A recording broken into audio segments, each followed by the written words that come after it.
What's going on, guys? Zuko back with another Dragonflight video. How's everybody doing? I hope you're doing very well.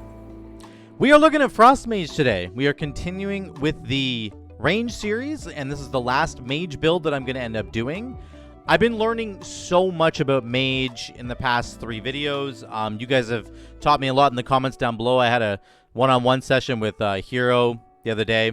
Yesterday, sorry, about Arcane Mage and all the things I was doing wrong with Radiant Spark, which I now understand that I'm how to do it now.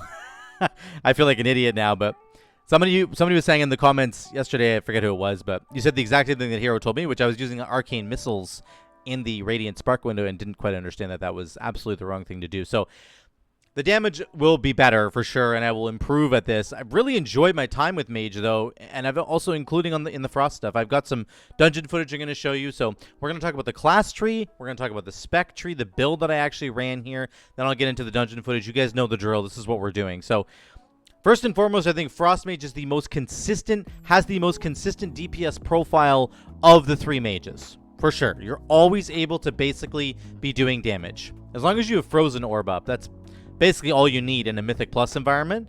As long as you have Frozen Orb up, you're going to be slapping really, really hard. So I think that that's an exciting prospect for Frost Mages, is that you don't have to sort of rely as much on the combustion window for fire, and you certainly don't have to rely as much on the Arcane Surge, Touch of the Magi, kind of layering all the cooldowns on top of each other, which is what Arcane Mage has to do. Frost is just kind of like doing damage all the time, baby. You're kind of always doing damage. So let's look at this class tree really quickly. I'm not going to go in too depth on this because we've already done it in the other 2 videos, but Altar Time, once again, is absolutely insane. The best defensive cooldown, I think, in the game. Like, honestly, I swear to God, this thing is insane. If you use it correctly, it can negate so much damage, which is so, so cool. Shimmer's really good, of course. Lots of shielding and healing from things like Tempest Barrier, and the actual shield that we get as a Frost Mage is the highest health shield between the 3 specs. The other 2 specs get a 56k shield. This is a 62k shield in Ice Barrier. So this is the strongest shield. Then, of course, when you blink, you get an additional shield for Tempest Barrier. Very, very good. Your shields can heal you over here if you want to. Lots of really good synergies there. In the bottom of the tree, we don't have to go get Dragon's Breath or Meteor, which means we can, of course, make our pit stop at Time Anomaly, which is what we really, really want. At any moment in time, you have a chance to get Icy Veins for 8 seconds, Fingers of Frost, or Time Warp. Icy Veins is obviously the best one. Time Warp is very, very good as well. Fingers of Frost is also quite good. Not as good as the other 2, but all 3 of them are good in general. And then we're going to cap it off with Shifting Power. This might be the least required of the 3 specs. Shifting Power in Frost might be the least required. For the other 2 specs, it's very, very good. For Frost, I would argue it's also quite good, but you don't have to take it if you don't want to. You could potentially go somewhere else. But I think that this is a very good cooldown for Frost Mage still. I don't think you're losing any value having this thing. Even if you only get, like let's say, half of the charges, because it'll go 4 times, right? You'll explode 4 different times, and it reduces all your cooldowns each time. Even if you only get, 6 seconds off of all your cooldowns, that's pretty good. That'll get you another Blizzard. But if you get the full duration channel on this, really, it's all about getting your Frozen Orb back, and it will really help you in that regard. So I like Shifting Power quite a bit. Let's go to the spec side of the tree. So number 1, this is the build that I would run in Mythic Plus, and I would encourage all of you to run this in Mythic Plus. I do have it saved over here. You can't really see it, but I will link this build in the Discord down below if you want to run this as a Frost Mage. This is a really, really good stock standard build for Mythic Plus. It kind of has everything you need. You're going to obviously have Flurry. You get 2 charges of Flurry down here. That'll really help you in your single target damage quite a bit. On top of that, it has a couple of really, really important nodes that I want to highlight. Number 1 is Snowstorm. This thing is super cool, and it says Blizzard has a 30% chance to increase the damage of your next Cone of Cold by 20%, stacking 30 times. Cone of Cold on my little DPS sheet here is doing roughly 10% of my damage, almost 11% of my damage here. It does more than my Icicles. So what you want to do is get the Snowstorm. You watch the Snowstorm buff starts stacking up, once it reaches like a high enough number, you want to consume it with your next Cone of Cold. Cone of Cold also makes enemies frozen instead of just being snared, which is very good because anytime enemies are frozen, we're doing more damage to them, right? It's just always the way it is. So this is the first really, really good thing. Also, Ice Collar is important. Each time Blizzard deals damage, it reduces the cooldown on Frozen Orb by 0.5 seconds. That is essential to this build, as you want to basically have Frozen Orb out all the time. You can see our damage revolves around Frozen Orb and Ice Lance and Blizzard, but Frozen Orb ends up being like your top DPS if you're playing this correctly. And of course, Ice Collar is essential to that. Okay? On top of that, down here, we've got Splitting Ice. You want this. This makes your Ice Lance hit an additional target, so you get a little bit of cleave going on, which is very good. Okay? The rest of your points are kind of spent in the middle here. Obviously, Icy Veins. We want to buff Icy Veins. Anytime your damaging single target spell critical hits, reduce the cooldown of Icy Veins by 1 second. Very, very good. We are going to get Hailstones. Casting Ice Lance on frozen targets has a 100% chance to generate an Icicle. So you're going to be getting extra Icicles there, which is really good. We have Freezing Rain. This is the other Blizzard portion of the build. Frozen Orb makes Blizzard instant cast and increases damage done by... This is the entire build right here between Snowstorm, Cone of Cold damage, Ice Collar reducing Frozen Orb's cooldown, and Freezing Rain giving your Frozen Orb makes your next Blizzard do a crazy amount of damage and makes it instant cast. So this is kind of how the whole build operates. You're basically going to drop your Rune of Power or press Icy Veins, go right into a Frozen Orb, and then you'll have an instant Blizzard, and then you're just hucking Icicles. Icicle, Icicle, Icicle. Those Icicles are cleaving, right, because of Splitting Ice. And then you're waiting. You're just trying to get your Frozen Orb cooldown back, and you do that with Blizzard. Every time, let me show you really quickly. I'm going to throw Frozen Orb out. Here comes my Blizzard. Watch Frozen Orb. Look at it tick down. 50 seconds. 48. 45. 44. Okay, now Blizzard's back. We're going to cast Blizzard again. There we go. There, 25. 22. 17. This is what you're doing. This is the entire build. Cast Blizzard. Now Frozen Orb's back, and then boom, it's going to give me another instant cast Blizzard. It's not glowing yet, but it will be once I reload my UI. That's most of the build, guys, right there. Pressing Ice Lance, doing lots of damage that way. There's my big Cone of Cold. Boom. I would have cast more of those sooner, but that's kind of how the build operates, okay? You can see with that little test, Frozen Orb damage is huge, Blizzard damage is huge, Ice Lance damage is huge, but really, it's the interaction between Blizzard reducing the cooldown on Frozen Orb and Frozen Orb buffing the damage of your next Blizzard, making it instant cast. That is what you're looking for there. Okay, let me reload. I'm going to talk about the last couple talents here, and then we'll get into a some demonstration. Snap Freeze, Icy Veins gets you Brain Freeze and Fingers of Frost. Very good. Those are your passives up here. Fingers of Frost just makes Ice Lance do triple damage because it acts like the enemies are frozen. Okay, that's what Fingers of Frost does.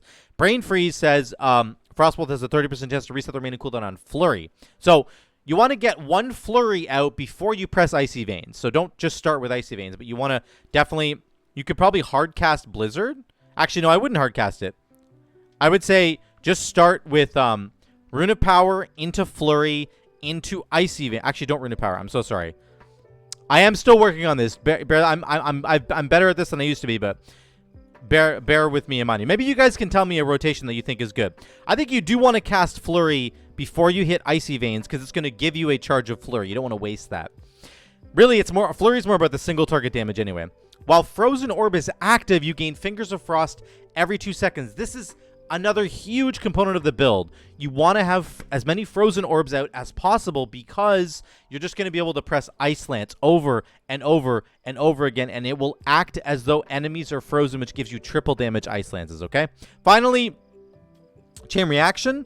Ice Lances against frozen targets increase the damage of your Ice Lances by 1%, stacking up to 5 times. Okay. Then you have Thermal Void. Icy Veins duration goes up by 10 seconds, and your Ice Lances will extend your Icy Veins. So your Icy Veins uptime will be really, really high here. Okay. Let me what did I have here for... Where's Icy Veins? I'm not seeing it. Is it way down here? Did I not even press it? We didn't press it for that one. Here we go.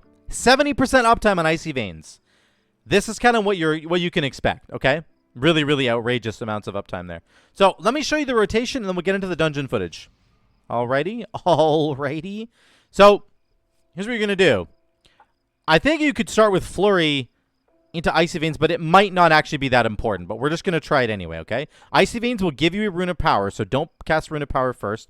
Remember, you're basically going Icy Veins into Orb into Blizzard. That's your big AoE rotation, okay? So we're going to go Flurry, Icy Veins, Orb, Blizzard. Okay, then we're doing Icicles. Another Flurry, Icicles, another Blizzard. There we go, Icicles. We have our big Snowstorms getting buffed. See Snowstorm? It's stacking up. It's stacking up our next Cone of Cold. We're going to go here. It's almost ready. We're going to do our Cone of Cold now, and then we're going to Shifting Power to get our other abilities back, okay? Boom. You can see we're almost sustaining 100k, basically. Here we go. We're going to go Orb into Blizzard. Okay. Cone of Cold action. Another Blizzard. Big damage from Blizzard.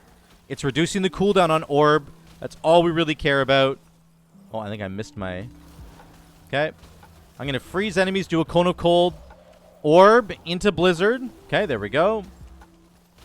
Remember, if enemies are frozen, they basically always take more damage from you. So before you do your Cone of Cold, it's probably a good idea to freeze them. You can see the Cone of Cold Snowstorm is stacking up. I'm going to freeze the enemies and then do a Cone of Cold, then do my Blizzard. And we're basically sustaining 100k here. I'm not even playing this very well, but you get the idea.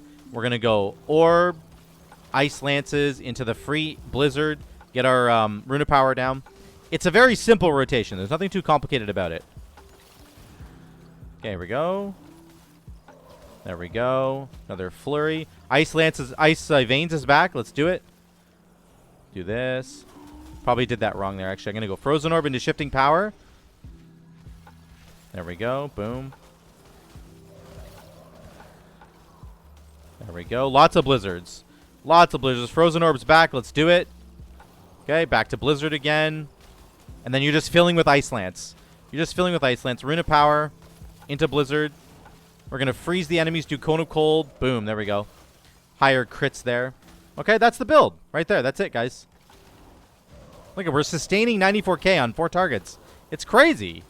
And I don't even... in the video footage I'm going to show you, I don't do this build properly, but I've learned more even since doing the dungeon footage there. So this is what your damage is going to look like. Here's the uptime on Icy Veins. I had 45% uptime that time, so not as good, but you can probably expect a range. Probably 50% uptime is what you're going to be getting. Snowstorm, of course, really, really big there. Our damage on our Frozen Orb is huge. Ice Lance damage is good. Blizzard damage is really huge as well. But really, it's just that interaction. See, Cone of Cold almost did 10% of our damage.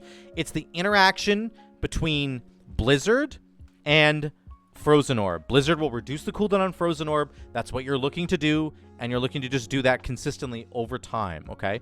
Here's our dungeon footage here. Let me get my webcam up. Show you some dungeon footage here. Oh, there it is. It's not visible. That's the problem. There we go. So this was like a decent pull here. Again, I wasn't playing this like properly. I did a whole bunch of testing after doing this dungeon. I didn't actually think I was going to even get into the dungeon. I queued up for heroic and like wasn't even sure I was going to get in, but I kind of got lucky and got in. But here's some AoE damage that I'm doing. I'm doing the basic rotation right, not on this pull, but there are some better pulls coming up where my AoE damage is much, much better. But I'm kind of starting to get the gist of it. You can start to see how this works in a real world scenario. I didn't get off my Cone of Cold there at the right time because I was just really bad at it. I'm just such a noob, guys. Here's a better pull. I have Icy Veins up. I'm not even sure if I use it. I probably don't, but I blink forward here. I do press Icy Veins into a Flurry.